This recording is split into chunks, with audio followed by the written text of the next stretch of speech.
All right, so we're diving into spiritual self-care today. Sounds good. You sent over this blog post called Mhm. 20 Self-Care Ideas to Restore Your Spiritual Well-Being. Okay. And it's from this website, A Point of Light. Yeah. And the author is Katrina. hmm She seems to be pretty into this stuff. Yeah, it seems like a good read. Yeah, and it's not necessarily about religion or anything like that, but it's more about like Right. finding that deeper connection with yourself. And I'm Uh-huh. really curious to see what she has to say about all this. Yeah, it seems like inner peace is something we could all use a little more of these days, Totally. especially when the post emphasizes spiritual self-care being just as crucial as our physical and mental well-being. Right, exactly. It's got to be all Yeah. together. Yeah, and it's interesting because she has like 20 different ideas for how to do that. Oh, wow. So I was thinking instead of going through like all 20, Yeah, maybe we could just pick out like a few right. that sound really interesting or maybe even a little unusual. And then we can dive into those more. I like that idea. How does that sound? Sounds great. Okay, perfect. It's always more engaging to just focus on Yeah. what truly sparks curiosity, Right, exactly. not get bogged down. So one that immediately jumped out at me was gratitude walk. Okay. Like, I love a good walk. Right. But intentionally thinking about things you're grateful for while you're walking, Mm-hmm. that's not something I usually do. Uh-huh. Have you ever tried anything like that? Yeah, I mean, it sounds simple, Mm-hmm. but there's a real power in combining that physical activity with a focused mental state. Right. And Katrina even suggests in her post Okay. specific prompts to ponder on your walk, Oh, like here. appreciating the beauty around you or acknowledging the people in your life. Yeah. And it's not just about, feeling good in the moment. Mm-hmm. Studies have shown that practicing gratitude can actually boost self-esteem, improve sleep, Wow. and even strengthen relationships. That's really interesting. It is. It makes you think about how easy it is to just like Right get here. caught up in the negatives Yeah. without even realizing it. Absolutely. Okay, so here's one that sounds a little more, shall we say, mystical, sound healing. Okay. I've heard about like using singing bowls and tuning forks and stuff, Mm-hmm. but I'm honestly a bit skeptical. Like, how does sound actually work on like a Yeah. spiritual level? Well, it's all about this concept of vibrational energy. Okay. Essentially, everything in the universe, Mhm. including us, Mm-hmm. is made up of energy that vibrates at different frequencies. Okay. And certain sounds can actually influence those frequencies within our bodies. Okay. Now, think about how certain music can instantly change your mood, Right. or a soothing voice can calm you down. Mm-hmm. Sound healing takes that to a deeper level, Okay. using specific instruments and frequencies to create shifts in our energy and consciousness. So it's not just about like listening to nice music. Yeah. It's about using sound intentionally Yeah. to create a specific effect. Precisely. And Katrina even mentions in her post Okay. certain frequencies, like 432 hertz and 528 hertz, Oh, wow. that are often used in these practices. Okay. They're thought to have specific effects on the nervous system, Interesting. promoting relaxation, reducing anxiety, and even encouraging healing. Wow. Now, of course, more research is needed, Right. but the idea that sound can impact us on such a deep level is definitely fascinating. Yeah. If it's something you're curious about, Yeah. I would recommend exploring different types of sound healing and see what resonates with you. Yeah. Maybe I'll finally understand what all the hype about singing bowls is about. Right. Okay, moving on. There's no way we could talk about spiritual self-care without mentioning meditation, right? Katrina really emphasizes finding even a few minutes each day to create what she calls like a sanctuary of stillness. Okay. And she even has a whole YouTube channel with guided meditations. Oh, What are your thoughts on guided meditations? I think they can be incredibly helpful, Yeah. especially for beginners. When you're first starting out, Mm-hmm. it's so easy to get distracted or feel like you're doing it wrong. Right. Guided meditations provide a framework, kind of roadmap for your mind to follow, Okay. gently leading you into that meditative state. It's like having a personal trainer for your mind, Yeah. like helping you focus and stay on track. Totally. Speaking of taking a break, Yeah. Katrina also includes day of rest as one of her ideas. Okay.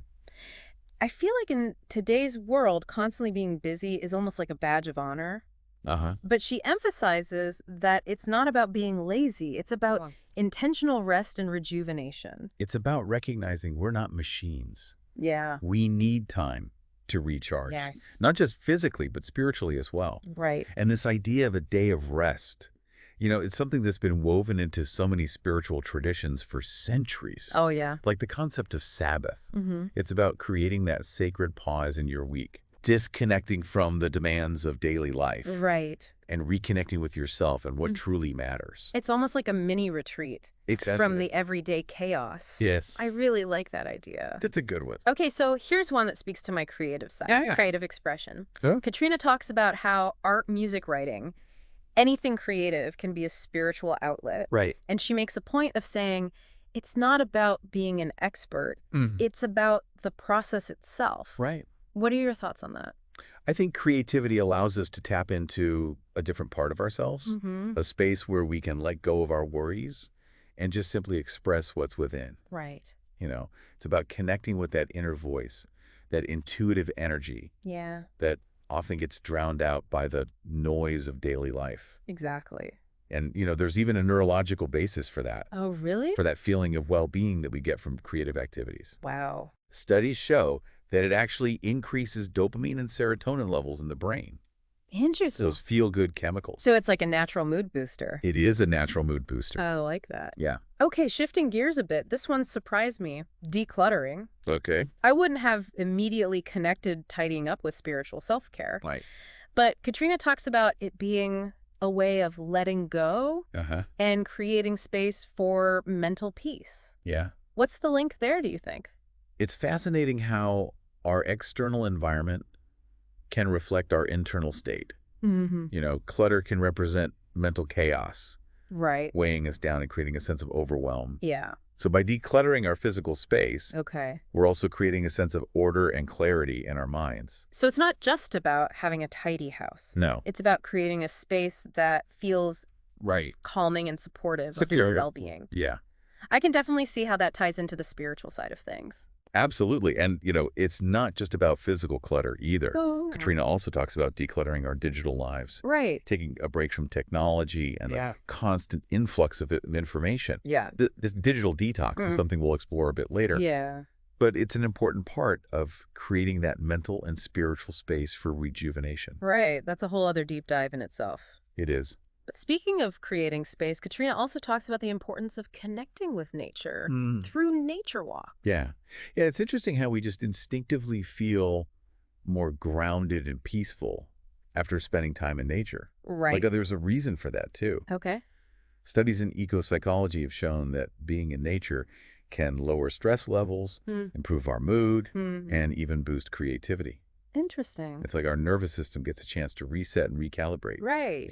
Yeah. It's amazing how much research backs up what we just intuitively feel. I'm curious, though, she also mentions something called grounding specifically. Okay. Is that different from just taking a walk in the woods? It is, and it's a fascinating concept. Okay. Grounding, also known as earthing, involves making direct contact with the Earth's surface, Okay. like walking barefoot on grass, sand, or soil. Oh, okay. The theory is that the Earth has this negative electrical charge, Okay. and when we connect with it, we absorb those electrons, which can help neutralize free radicals and reduce inflammation in our bodies. So it's like plugging ourselves into a natural energy source. It is. I've definitely heard about this, but I never really understood the science behind it. That's pretty cool. Yeah, it really highlights that interconnectedness between us and the natural world. Right. And speaking of connecting, Yeah. Katrina also suggests intentionally bringing the elements fire, water, earth, and air into your daily routine. Okay. Sounds a bit symbolic, but I'm intrigued. Yeah, that's the one that really made me think, okay, this is getting a little woo-woo. Right. But, I'm trying to keep an open mind. Sure. What's the deeper meaning behind connecting with the elements? Well, each element represents different qualities and energies. Okay. Fire, for example, is associated with transformation and passion, while water represents cleansing and flow. Okay. Earth is all about grounding and stability. Right. And air symbolizes clarity and communication. Okay. The idea is that by consciously incorporating these elements into our lives, we can kind of invite those energies into our being. So it's not just about lighting a candle or taking a bath. No. It's about being mindful of the energy each element represents. Exactly. And how we can connect with that energy intentionally. That's it. Okay, I'm starting to see how it all ties together. Right. Now here's one that I have mixed feelings about affirmations. Okay. Katrina talks about how speaking listening to or writing affirmations can help reprogram our mindset for positivity and self-belief. But I've always been a little skeptical. Yeah. Sometimes they feel a bit cheesy and forced. Right. Do they actually work? I understand your skepticism, but the interesting thing is that neuroscience is actually starting to back up the power of affirmations. Oh, wow. Studies have shown that repeating positive statements can actually change the neural pathways in our brains, Really? making it easier to think and feel more positively. So it's not just about wishful thinking. It's about actually rewiring our brains. It's about consciously shaping our thoughts and beliefs, Okay. creating new patterns that support our well-being. So it's like creating a mental groove Yes. for those positive thoughts to flow through. Exactly. I like that. Yeah. Okay, this next one is something I think we all need to hear, especially in today's digital age. Digital detox. Okay. Katrina suggests setting aside time to unplug from technology, to step away from that constant barrage of information and stimulation. Right. It sounds simple enough, but I know how hard it can be to actually disconnect. It's true. Technology has become so ingrained in our lives that disconnecting can feel almost impossible. Right. But it's so important for our mental and spiritual well-being. You know, when we're constantly plugged in, our minds never get a chance to truly rest. Right. We're bombarded with information notifications and the pressure to be constantly connected. Yeah. This can lead to stress, anxiety, and just feeling overwhelmed. I know, I'm definitely guilty of spending way too much time scrolling through social media. Yeah. And I always end up feeling drained and disconnected afterwards. It's that constant stimulation that can deplete our energy. Right. And leave us feeling disconnected from ourselves and the world around us.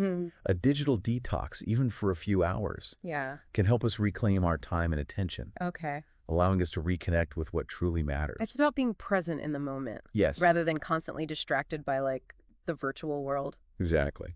Okay, let's move on to something that's a bit more active yoga. Katrina talks about how yoga blends movement, breath, and mindfulness to create harmony between body and mind. Right. I've done yoga before, and I definitely feel more centered afterward, but I've always thought of it as more of a physical practice. Right. What's the spiritual aspect of yoga?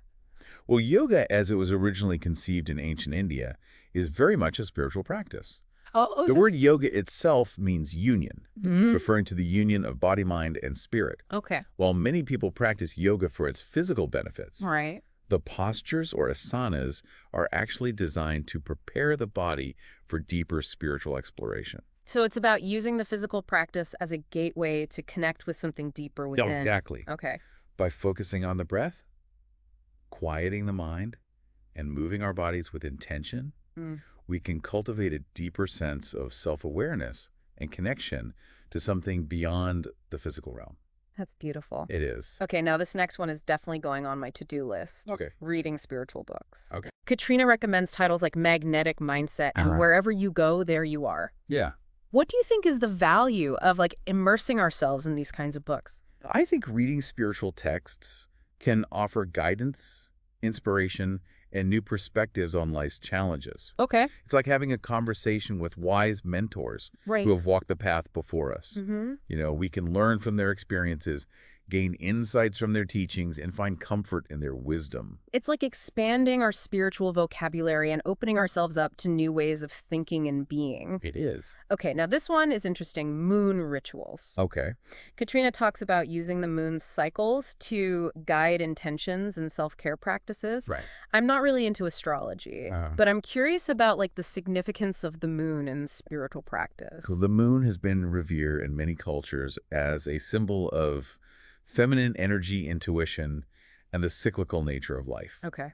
You know, the moon's phases from new moon to full moon and back again represent this continuous cycle of growth, release, and renewal. So it's about aligning ourselves with those natural rhythms. Exactly.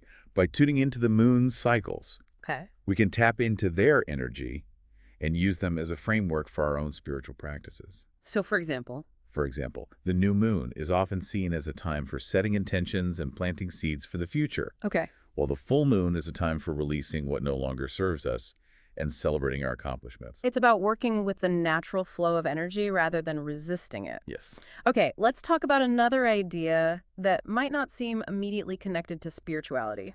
Mindful eating.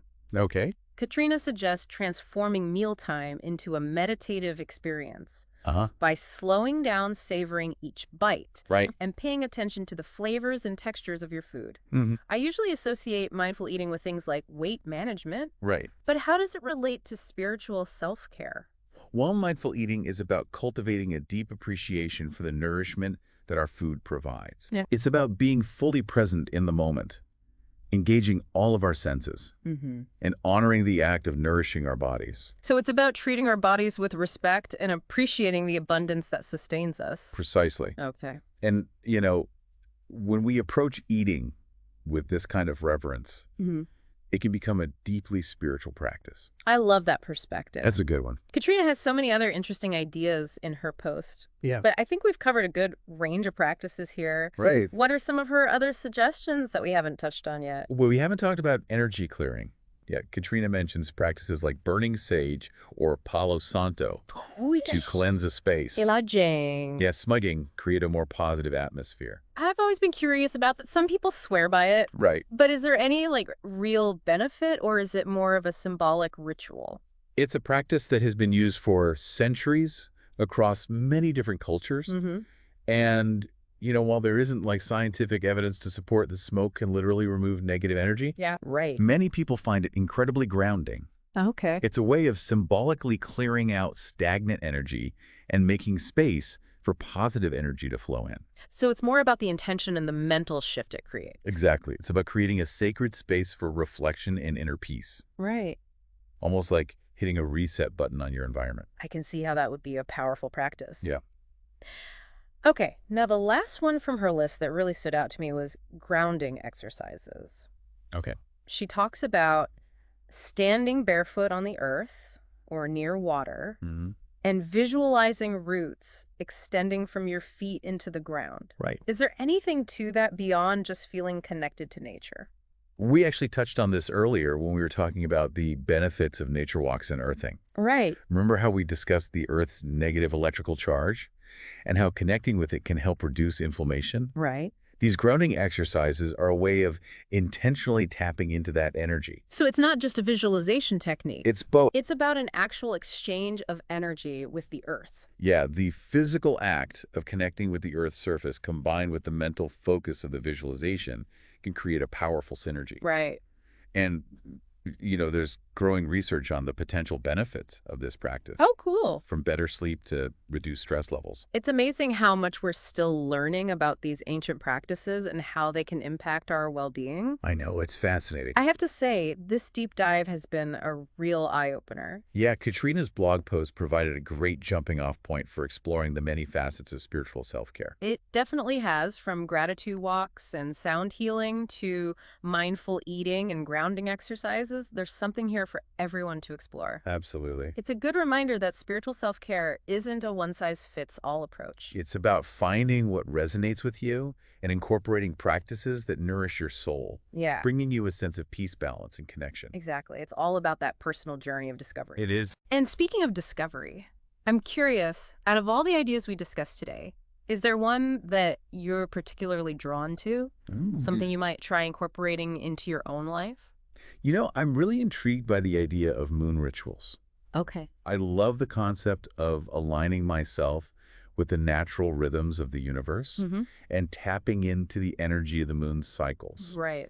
I think it'd be a beautiful way to add more intention and mindfulness to my self-care practices. Yeah. What about you? What resonated with you the most? I think I'm going to commit to a regular digital detox. Okay. I know it won't be easy, but I really need to create more space in my life for quiet reflection and connection, Right. both with myself and with the natural world. Yeah. Who knows? Maybe I'll even try that gratitude walk while I'm unplugged. That sounds like a wonderful plan. Thanks. It's amazing how small shifts in our routines can make a big difference in our overall well-being. Well, that's a perfect note to end on. Remember, spiritual self-care is a journey, not a destination. It's about finding what nourishes your soul and brings you a sense of peace and wholeness. Thanks for joining us on this deep dive. Yes. We hope you found it insightful and inspiring. Until next time, take care.